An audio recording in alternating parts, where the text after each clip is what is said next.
नमस्कार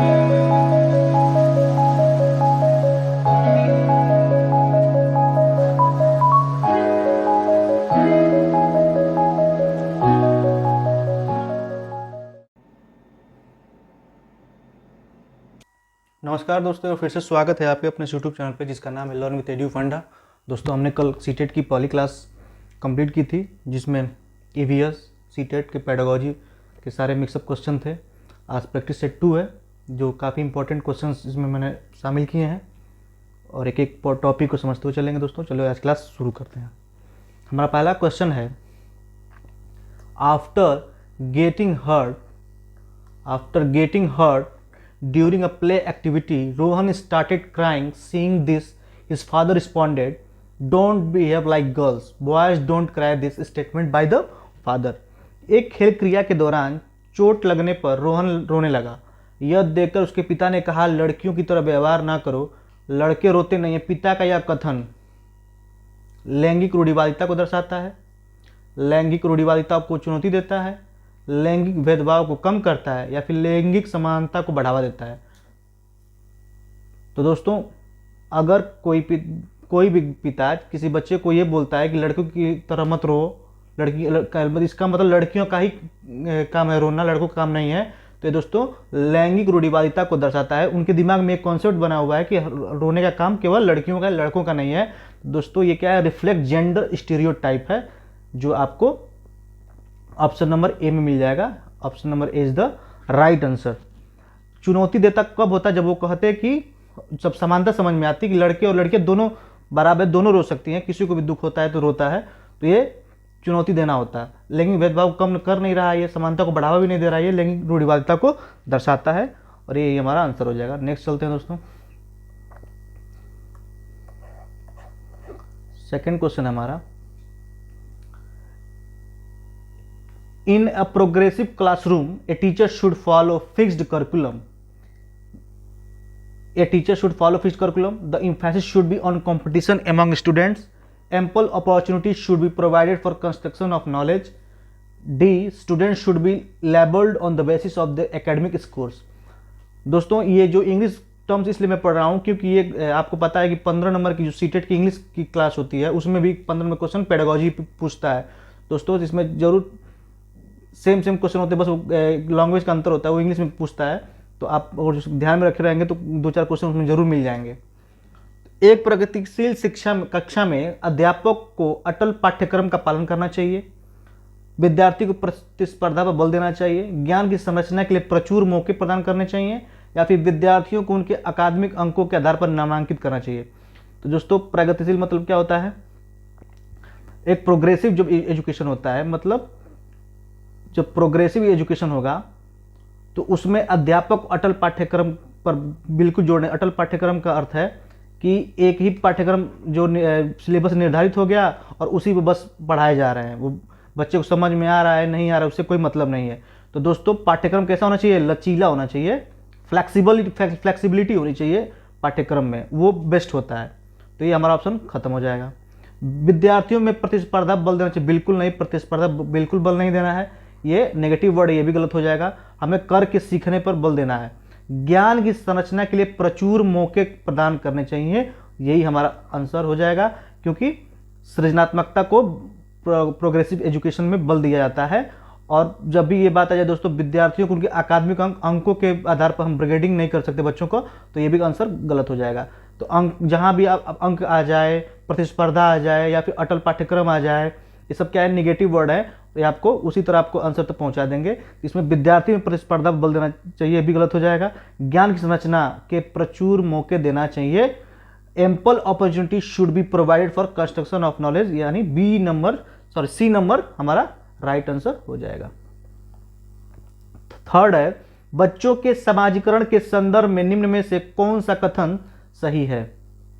बच्चों के समाजीकरण में कौन सा कथन सही है? चलिए देखते हैं दोस्तों। विद्यालय समाजीकरण का एक द्वितीय कारक है और परिवार समाजीकरण का प्राथमिक कारक है। विद्यालय समाजीकरण का एक प्राथमिक कारक है और समकक्षी समाजीकरण के द्वितीय कारक है। सी, समकक्षी समाजीकरण के प्राथमिक कारक हैं और परिवार समाजीकरण का एक द्वितीय कारक है। परिवार एवं जनसंचार दोनों सामाजिक कारक के द्वितीय कारक हैं। तो दोस्तों ये बड़ा सिंपल है, बस थोड़ा दिमाग लगाना है। बच्चे का समाजीकरण हो के संदर्भ में पूछ रहा है कौन सा कथन सही है, तो जो बच्चे का जब पहला समाजीकरण होता है उसके परिवार से होता है। तो इसमें क्या दिया है, विद्यालय समाजीकरण का एक द्वितीय कारक है और परिवार समाजीकरण का एक प्राथमिक कारण है। यही ऑप्शन हमारा सही हो जाएगा। विद्यालय समाजीकरण का प्राथमिक कारक गलत है। समकक्षी समाज ये भी गलत है। परिवार और जनसंचार दोनों सामाजिक द्वितीय कारक नहीं। परिवार क्या है हमारा प्राथमिक कारक है और विद्यालय क्या है हमारा द्वितीय कारक है। मीडिया भी द्वितीय कारक, मीडिया एजेंसी भी सब क्या है द्वितीय कारक है दोस्तों।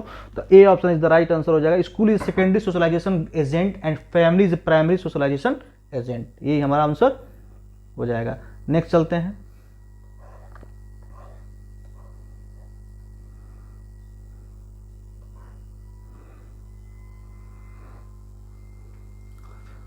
इसको देखते हैं दोस्तों। एक प्रगतिशील कक्षा में व्यक्तिगत विभिन्नताओं को किस प्रकार देखा जाना चाहिए। एक प्रगतिशील कक्षा में व्यक्तिगत विभिन्नताओं को किस प्रकार देखा जाना चाहिए। अधिगम की प्रक्रिया में बाधा, अध्यापक के पक्ष पर असफलता, योग्यता आधारित समूह बनाने का मापदंड, या फिर अध्यापन अधिगम प्रक्रिया के लिए महत्वपूर्ण। तो दोस्तों प्रगतिशील कक्षा में व्यक्तिगत विभिन्नताओं को किस प्रकार देखा जाना चाहिए। तो अधिगम प्रक्रिया के में बाधा बिल्कुल नहीं, इसमें अधिगम प्रक्रिया में बाधा नहीं होता है, ये हमारा ऑप्शन गलत है। तो फर्स्ट ऑप्शन तो गलत हो जाएगा। अध्यापक की असफलता बिल्कुल नहीं। योग्यता आधारित समूह, जब आप योग्यता आधारित बच्चों को बांट देंगे क्लास में कि ये कम जानता है, ये इसका IQ लेवल ज़्यादा इसका कम है, तो दोस्तों ये फिर इंक्लूसिव एजुकेशन को बढ़ावा नहीं मिलेगा। प्रगतिशील मतलब सबके साथ सबका विकास। तो अध्यापन अधिगम प्रक्रिया परियोजना के लिए महत्वपूर्ण, ये हमारा ऑप्शन सही है। Option D is the right answer. Next चलते हैं दोस्तों क्वेश्चन नंबर 5 पे।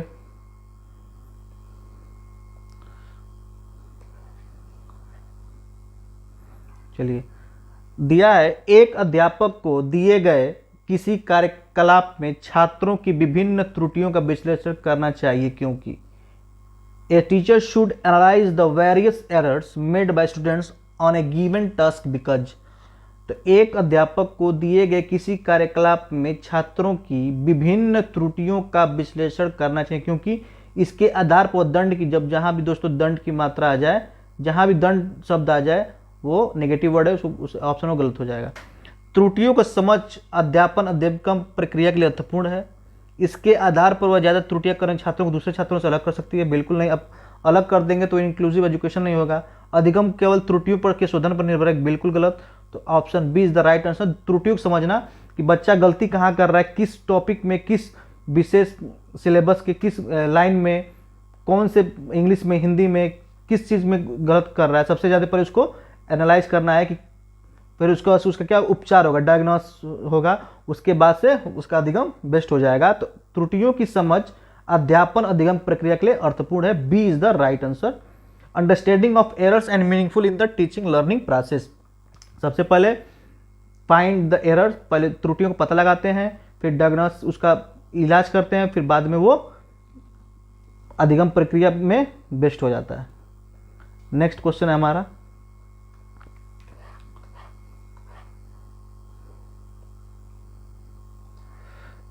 कि बच्चों को सीखने में कठिनाई होती है जब it is difficult for a children to learn when informal is presented is disconnected chunks. सूचनाओं को अलग अलग टुकड़ों में प्रस्तुत की जाए। दे आर इंटरेस्टिकली मोटिवेटेड, वे आंतरिक रूप से अभिप्रेरित हों।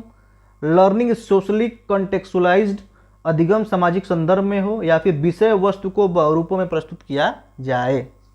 तो दोस्तों क्या बच्चों को सीखने में कठिनाई होती है जब वो आंतरिक रूप से अभिप्रेरित होंगे तो बेस्ट है, उनका लर्निंग अच्छा होगा, अंदर से मोटिवेट होंगे तो ये तो सही है।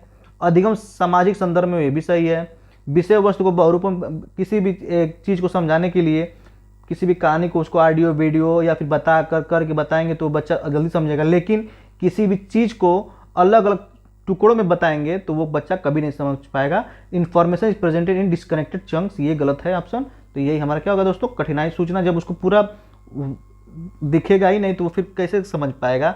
और सूचना अलग अलग टुकड़ों में प्रस्तुत की जाए, किसी भी जानकारी को अधूरी देंगे तो बच्चा कभी समझ नहीं पाएगा, और यही हमारा ऑप्शन सही हो जाएगा।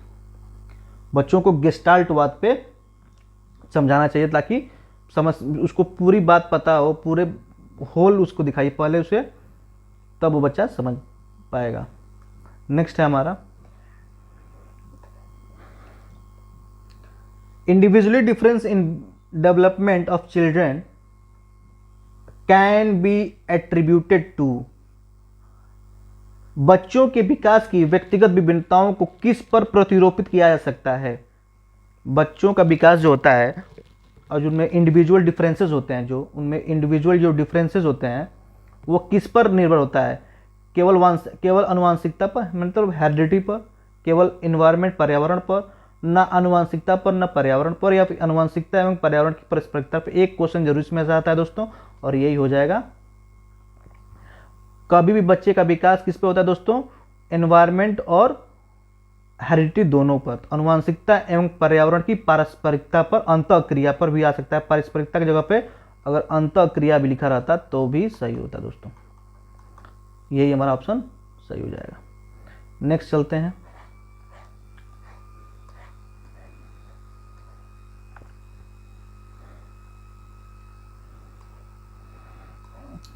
एक प्रगतिशील कक्षा में शिक्षण अधिगम प्रक्रिया के दौरान अधिगमकर्ताओं का मूल्यांकन।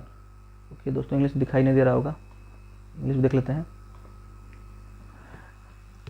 इन a progressive classroom assessment of learner during the process of teaching learning is not at all helpful in children learning, creates a hindrance in the process of children's learning, is helpful in identifying high, low and non achievers for the purpose of giving feedback to the parents, is very important since it gives insight into children's understanding that helps the teachers to reflect on a pedagogy। दोस्तों दिया है एक प्रगतिशील कक्षा में शिक्षण अधिगम प्रक्रिया के दौरान अधिगमकर्ताओं का मूल्यांकन। एक प्रगतिशील कक्षा में शिक्षण अधिगम प्रक्रिया के दौरान अधिगमकर्ताओं का मूल्यांकन बच्चों के अधिगम में सहायक नहीं है, तो दोस्तों ये गलत है, सहायक है। मूल्यांकन सहायक होता है, इवैल्यूएशन सहायक होता है। बच्चों की अधिगम प्रक्रिया में रुकावट उत्पन्न करता है, बिल्कुल नहीं। अभिभावकों को प्रतिपुष्टि देने के प्रयोजन से बेहद सफल, कम सफल और असफल विद्यार्थियों को पहचान में सहायक होता है, बिल्कुल लेवलाइज नहीं कर सकते आप किसी बच्चों को। बेहद महत्वपूर्ण है क्योंकि यह बच्चों की समझ की जानकारी देता है और अध्यापक को अपने शिक्षा शास्त्र पर विचार करने में सहायक होता है। यही ऑप्शन सही हो जाएगा। बिल्कुल दोस्तों, अगर शिक्षा अधिगम प्रक्रिया में मूल्यांकन होता है, इवैल्यूएशन होता है, तो पता चलता है कि बच्चा किस विषय में कितना कमजोर है, तो उसे एक्स्ट्रा फीडबैक जो मिलता है उस बच्चों से कि कैसे उसे किस और अधिक से अच्छे से समझाया जाए, उसे ऑडियो वीडियो माध्यम से और भी किसी शिक्षण अधिगम प्रक्रिया में और भी कुछ टूल्स यूज़ करके उसे अच्छे से अच्छे समझाया जाए, ताकि इससे टीचर्स का भी इवैल्यूएशन हो जाता है कि मुझे पढ़ाने में क्या कमी रह गई है, और बच्चे को भी पता चलता है कि मैं इस विषय में कमजोर हूँ। तो ये मूल्यांकन बहुत जरूरी होता है। Is a very important since it's gives insight into children's understanding and help the teachers to reflect on her pedagogy. तो दोस्तों option number D is the right answer. Next चलते हैं 9th क्वेश्चन पे कि कक्षा में सभी लिंगों में जेंडर रूढ़िवादिता, कक्षा में सभी लिंगों में जेंडर रूढ़िवादिता कम करने और विकास के विस्तार की संभावना को बढ़ाने के लिए प्रभावशाली पद्धति कौन सी है? लिंग को जैविक अंतरों की उपेक्षा करना, उन्हें अस्वीकार करना, समाज में चित्रित लिंग भूमिकाओं को प्रबल करना। दोस्तों जब प्रबल करेंगे तो इसका मतलब आप जेंडर रूढ़िवादिता को बढ़ावा दे रहे हैं, तो ये तो गलत है। एक ही लिंग के योग्य समूह बनाना, जब आप एक ही केवल लड़के ही एक ग्रुप में रहेंगे, केवल लड़कियां ही ग्रुप में रहेंगी, तो दोस्तों अभी आप बढ़ावा दे रहे हैं, ये भी गलत है। क्रियाकलाप के लिए मिश्रित लिंग समूह बनाना और विचार विमर्श को प्रोत्साहित करना, ये सही है। कोई भी आप काम करते हैं उसमें लड़के लड़कियों बराबर हिस्सेदारी हो और उस बातचीत होती है, तो ये आप क्या कर रहे हैं? जेंडर विविधता को कम कर रहे हैं, और यही हमारा आंसर सही हो जाएगा। नेक्स्ट हमारा क्वेश्चन है हमारा 10th।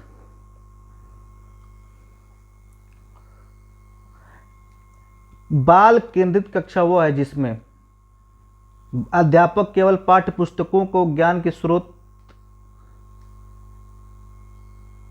अध्यापक केवल पाठ्य पुस्तकों को ज्ञान के स्रोत के लिए उपयोग करता है, अध्यापक बच्चों को उनकी क्षमता के आधार पर वर्गीकृत करता है, बच्चों के व्यवहार को निर्देशित करने के लिए अध्यापक पुरस्कार और दंड का प्रयोग करता है। अध्यापक लचीला है और प्रत्येक बच्चे की व्यक्तिगत आवश्यकता को पूरा करता है। तो दोस्तों चाइल्ड सेंटर्ड एजुकेशन है, इस समय हमारा क्या है, कौन सी शिक्षा प्रणाली है, चाइल्ड सेंटर्ड है। तो ये तो एकदम बिल्कुल सही है, चाइल्ड सेंटर्ड होना ही चाहिए। एक मिनट थोड़ा थिकनेस कम रख लो। चाइल्ड सेंटर्ड है तो अध्यापक बाल केंद्रित शिक्षा मतलब बच्चों के हिसाब से अध्यापक को पढ़ाना है। हम लोग के समय में टीचर सेंटर्ड था, टीचर आता था क्लास में किताब खोल के पढ़ाता, बच्चे को समझ में आए ना समझ में आए उसे कोई फर्क नहीं। लेकिन इस समय दोस्तों बाल सेंटर्ड, बच्चों के अकॉर्डिंग आपको पढ़ाना है। तो अध्यापक केवल पाठ्य पुस्तक ज्ञान के शोध के लिए उपयोग करता है, बिल्कुल गलत बात है। केवल पाठ्य पुस्तक के लिए आप क्लास में आए, केवल पाठ्य पुस्तक में निर्भर रहेंगे, कोई एक्स्ट्रा करिकुलर एक्टिविटी नहीं कराते हैं आप, तो वो बाल केंद्रित शिक्षा नहीं है। बिकॉज आपका एनसीएफ क्या कहता है कि करके सिखाया जाए, लर्निंग बाय डूइंग पे हम जोड़ देते हैं। किस पे दोस्तों, अगर ये किसी भी लाइन में आ जाए लर्निंग बाय डूइंग, इस पे हम जब करके सीखने पर जोड़ देते हैं, तो दोस्तों ये ऑप्शन गलत है। अध्यापक बच्चों की उनकी क्षमता के आधार पर, आप उसकी क्षमता के आधार पर वर्गीकृत करेंगे तो इंक्लूसिव एजुकेशन फिर किस बात का है, तो ये भी गलत है। बच्चों के व्यवहार को निर्देशित करने के लिए अध्यापक पुरस्कार और दंड का प्रयोग करता है। दंड की तो बात ही नहीं है यहाँ पे, दंड तो आप बच्चे को घूर नहीं सकते, देख नहीं सकते, गुस्से में मारने की दूर की बात है। तो एनसीएफ इसका खंडन करता है, तो सब निगेटिव वर्ड है। अध्यापक लचीला है, हाँ बिल्कुल ये सही है। अध्यापक क्या है, फ्लेक्सिबल है और प्रत्येक बच्चे की व्यक्तिगत आवश्यकताओं को पूरा करता है, ये सही है। ये आपका बाल केंद्रित शिक्षा है। जो बच्चे को कम सुनाई देता है उसे वीडियो के माध्यम से, किसी को करके सीखने में समझ में आता है उसको करके सिखाइए, उसको लर्निंग बाय डूइंग प्रोत्साहन कीजिए, उसको दिखाइए, तब जाके वो इंक्लूसिव एजुकेशन होती है, प्रोग्रेसिव एजुकेशन होता है और बाल केंद्रित शिक्षा कहलाती है। तो हमारा option D is the right answer. Next है हमारा कि it is important to create learning environment in classroom rather than. कक्षा में प्रभावशाली अधिगम के लिए सहयोगिक प्रतिस्पर्धिक सहयोगिक भयावह सुसाध्य प्रतिस्पर्धी सुसाध्यक। तो दोस्तों अगर हिंदी कब एग्जाम में भी जब देने जाइएगा हिंदी समझ में नहीं आएगा तो आप इंग्लिश को ही प्रीफर कीजिएगा, क्योंकि सीटेट में इंग्लिश को ही सही माना जाता है और जो किसी क्वेश्चन पे विवाद होता है। तो कक्षा में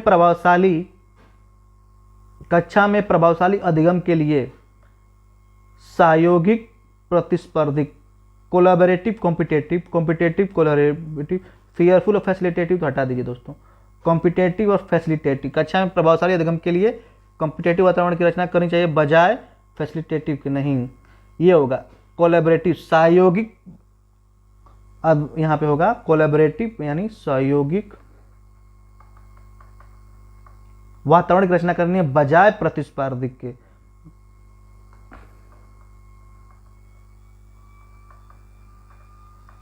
तो option A is the right answer. कक्षा में सहयोगी, एक दूसरे से बच्चे सहयोग करके सीख रहे हैं, आपस में बातचीत करके किसी प्रोजेक्ट पे एक साथ काम करके सीख रहे हैं, ये बेस्ट एजुकेशन होता है बजाय प्रतिस्पर्धा के। नेक्स्ट क्वेश्चन है हमारा,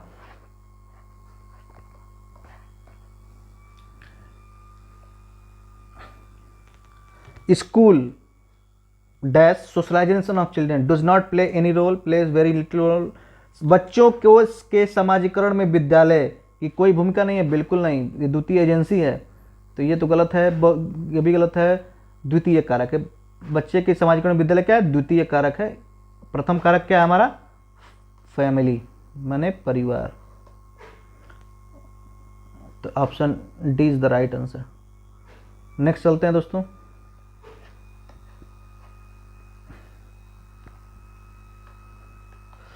During classroom discussion, a teacher often pays more attention to boy than girl. This is an example. यदि कोई किसी कक्षा में शिक्षक लड़कियों की तुलना में लड़कों पर अधिक ध्यान देता है, किसका उदाहरण है दोस्तों, तो जेंडर पक्षपात का, जेंडर बेस का उदाहरण है। ये सबको पता है, एक क्वेश्चन इससे आना ही आना है, लिख के ले लीजिए इसको। नेक्स्ट क्वेश्चन है हमारा, Which of the following is an effective strategy to reduce children's gender stereotyping and gender role conformity? Discussion about gender based, बोल रहा है बच्चों में जेंडर रूढ़िवादिता एवं जेंडर भूमिका अनुरूपता को कम करने के लिए निम्नलिखित में से कौन सी पद्धति प्रभावशाली है।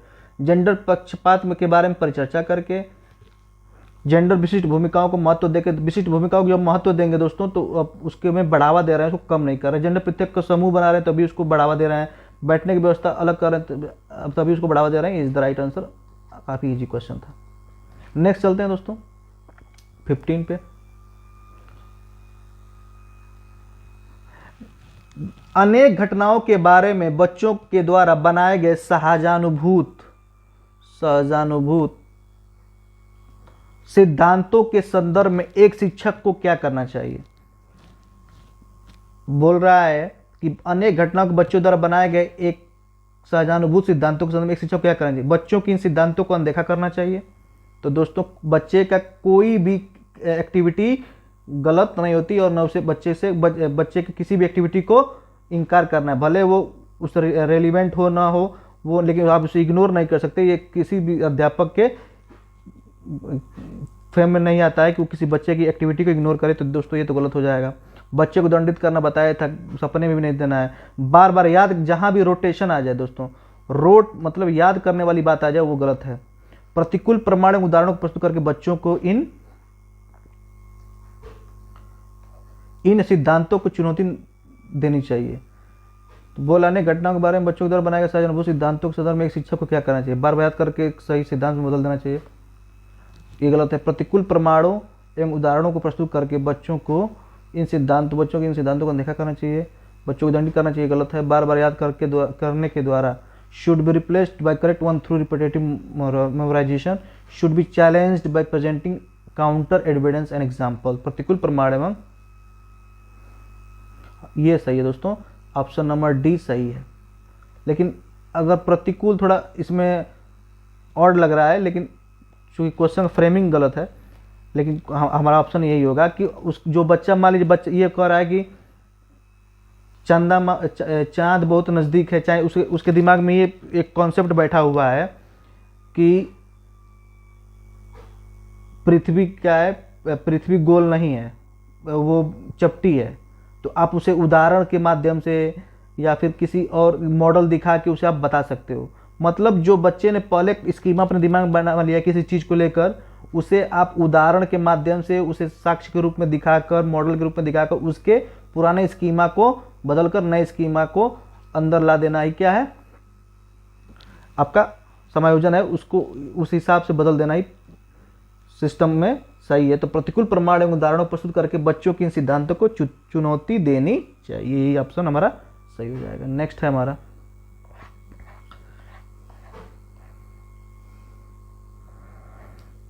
छात्र केंद्रित शिक्षा शास्त्र की क्या विशेषता है।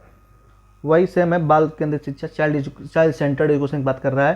केवल पाठ्य पुस्तक पर निर्भर होना, अभी मैंने बताया कि केवल आप पाठ्य पुस्तक पर निर्भर नहीं होंगे, और भी जितने भी टूल्स होते हैं उसको आपको प्रयोग कीजिए। अब बच्चों के अनुभवों को प्रमुखता देना, यंत्रवत याद कराना बिल्कुल नहीं, मेमोराइजेशन नहीं चाहिए।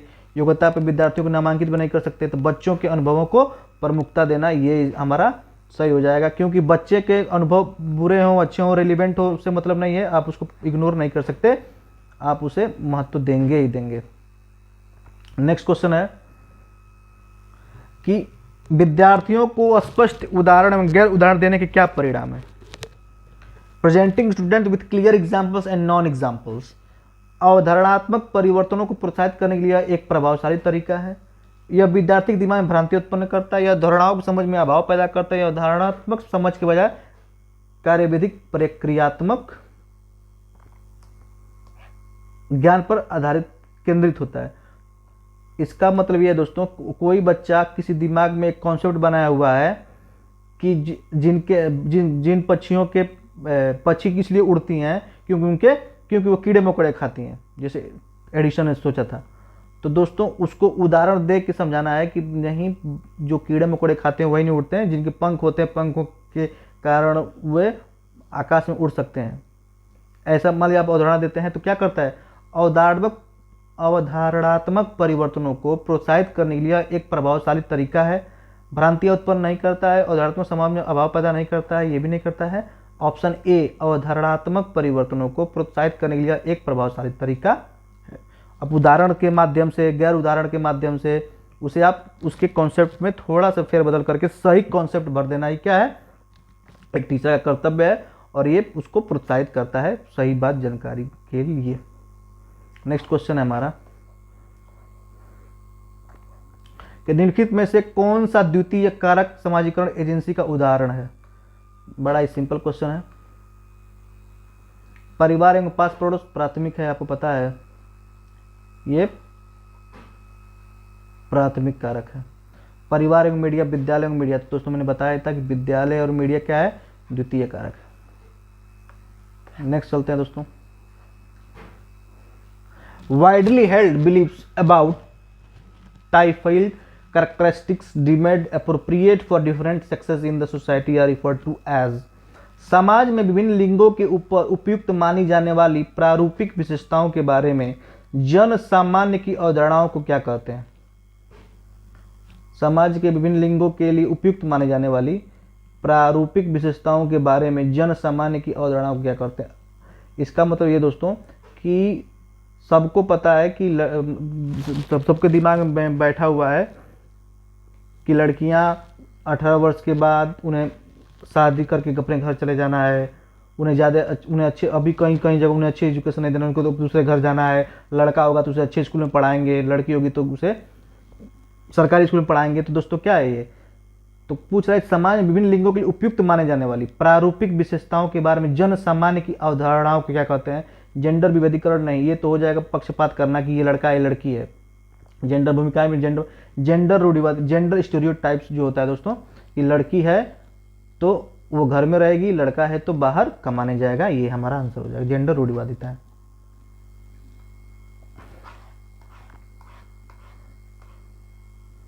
चलिए दोस्तों ये थोड़ा बड़ा, इसको देखते हैं, हिंदी वाला ही देखते हैं। हाल ही में पाठ्यचर्चा में ऐसी कहानियों को शामिल करने के लिए विवेकशील प्रयास किया गया है जिसमें पिता घर के कार्यों में लगा रहता है और माता साहसिक गतिविधियों करती है। यह कदम किस लिए महत्वपूर्ण है। सेम क्वेश्चन है, थोड़ा सा उसको चेंज कर दिया है कि मतलब सबको पता था, पहले ये होता था कि लड़कियां घर का काम करेंगी, लड़के बाहर जाएंगे। मतलब हम खुद देखते आए कि मम्मी घर पे काम करती थी, पापा बाहर काम करते थे, कमाते थे, खेत में जाते थे, जो भी हो। तो दोस्तों ये क्या है, तो इस एनसीईआरटी ने थोड़ा इसको रूल बदला है कि इसमें औरत को घर पे, पिता को घर पे काम करते हुए दिखाया गया है, और जो औरत है वो बाहरी से साहसिक कार्य करना, खेतों में जाना, काम करना बाहरी। तो ये क्या करे, ये जेंडर पक्षपात को सशक्त बनाता है, सशक्त बनाएगा तो दोस्तों ये तो उसको बढ़ावा दे, गलत है। ये जेंडर रूढ़िवादिता को समाप्त करता है, जेंडर स्थिरता को प्रोत्साहित करता है, जेंडर विविधीकरण को बढ़ाता है। ये दोनों क्वेश्चन आंसर गलत है दोस्तों। ये जेंडर रूढ़िवादिता को समाप्त करता है, कि मतलब लड़के और लड़कियां दोनों बराबर है, मारी छोरी छोरों से कम है। कि दंगल मूवी देखा है ना, उसमें तो मारी छोरियां छोरों से कम है। कि जो लड़की काम कर सकती है वो लड़का भी काम कर सकता है, जो लड़का काम कर सकता है वो लड़कियां भी कर सकती हैं। लड़कियां तो राफेल उड़ा रही हैं आजकल, शिवांगी सिंह हुई, तो ये सिस्टम था। नेक्स्ट है हमारा, वह प्रक्रिया जिसके द्वारा बच्चे आदतों, कौशलों, मूल्यों तथा अभिप्रेरणा को विकसित करते हैं और उन्हें समाज का जिम्मेदार एवं क्रियाशील सदस्य बनाती है, उसे क्या कहा जाता है। The process by which children develop habit, skills, values and motives that make them responsible productive members of society is called. वह प्रक्रिया जिसके द्वारा बच्चे आदतों, कौशलों, मूल्यों तथा अभिप्रेरणा को विकसित करते हैं और उन्हें समाज का जिम्मेदार एवं क्रियाशील सदस्य बनाते हैं, उन्हें क्या कहा जाता है। तो उसका समाजीकरण, सोशलाइजेशन हो रहा है, उनका सोशलाइजेशन कहलाता है। नेक्स्ट है हमारा,